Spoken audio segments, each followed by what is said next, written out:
I think that there'll be a whole lot more comity and agreement among conservatives in general going forward now that we face the purge and the suppression that will be targeted at all of us. It will not be done with a scalpel. But to that end, I just wanted to know, what did you think about Biden's speech as it pertains to the unity that we're kind of told they want, but then we don't really get that sense from what other people are saying around Biden? Yeah, this is the problem. It's a fair statement on President Trump to say that he was divisive. He came to Washington, D.C., take a 2x4 to the establishment and to the way of doing things. And anybody who's going to do that is going to be the subject of scorn. He was the ultimate outsider, disruptor. Joe Biden ran as a creature of the establishment, and he kept saying he wants us to go back to like political norms and a way of the old way of doing things, and this idea of a politician calling for unity as a part of that. The problem is it's not very unifying to not tell his party to stop impeachment and conviction of Donald Trump now that he's out of office. This is just like constitutional insanity. And you're right, 74 million Americans supported Donald Trump. I think most of those would support him even stronger today because of this persecution and the cancel culture. The more they persecute Donald Trump, the more they persecute conservative voices, the more, you're right, we get pulled together. This is like a bonding agent for the conservative coalition when they attack people we admire and respect. And by the way, I have children. It doesn't end at Donald Trump. It goes down to the young man or woman who would wear a MAGA hat or wear a pro-life T-shirt or say the Second Amendment is part of the Bill of Rights. Those kids get canceled and attacked too. It's not just the former president they're going after. They're really going after anybody who thinks America can be improved but doesn't need to be scrapped, and we don't have some kind of history that we need to be ashamed of. There was a whole lot of very flowery prose directed toward Joe Biden's inauguration yesterday from the media establishment, of course, speaking truth to power. We'll get into some of that, but first, Fox News' Peter Doocy, who is going to be one of the few people that I would assume is going to ask actual questions meant to get answers that they may or may not want to give in the White House, brought this one up yesterday at Jen Psaki's first press conference. I want to have you react to it. Go.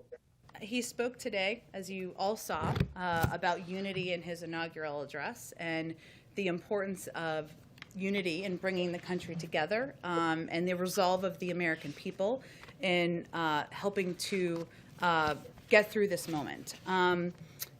We are confident, though, that just like the American people can, the Senate can also multitask, and they can do their constitutional duty while continuing to conduct the business of the American people. Calling for unity, but saying, maybe the Senate's got to take the guy and punish him after he's no longer even the president through a process meant to punish presidents.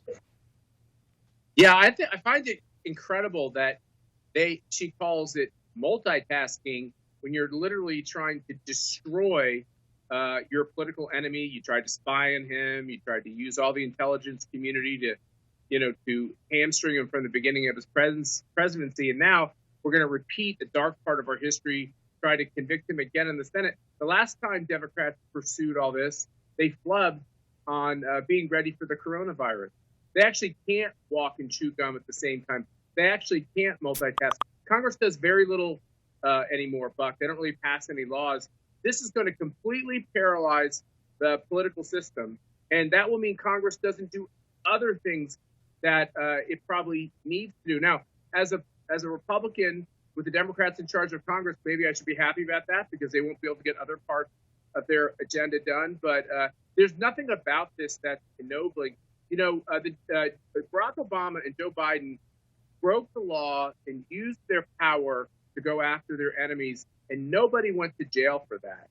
And now those very same people come into power again, and their very first thing is to use their power to come after us. And as I said earlier, it won't stop at Donald Trump. It's going to go down to everybody down the power line. And I think that's why the American people, this whole call for unity will seem like hypocrisy.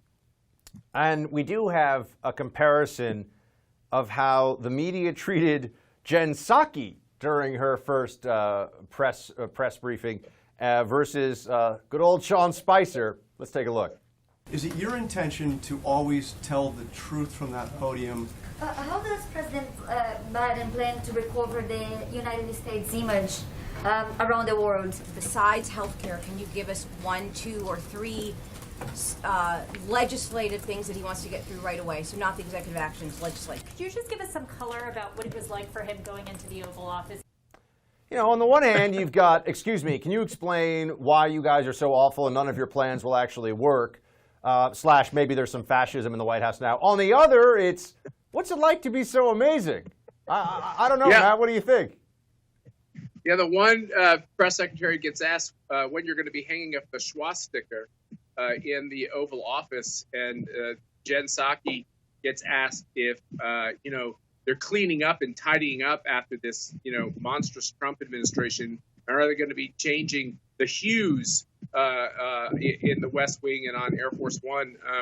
Look, this is what not just Donald Trump, but all Republicans, if you go back to Eisenhower, all national Republicans who dared to run for president or be the vice president have been vilified by the national news media. And most Republicans leave this office fairly wounded politically because of this unfair treatment.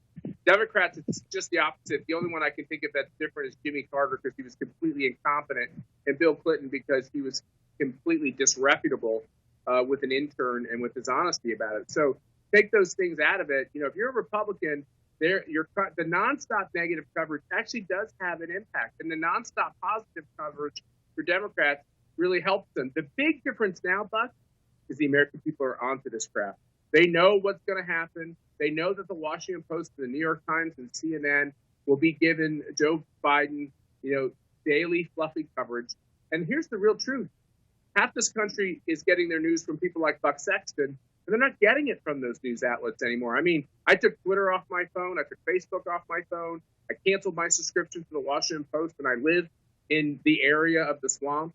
I'm getting my news from other places, so I actually don't think it's going to have the positive effect it's had on other people like Barack Obama.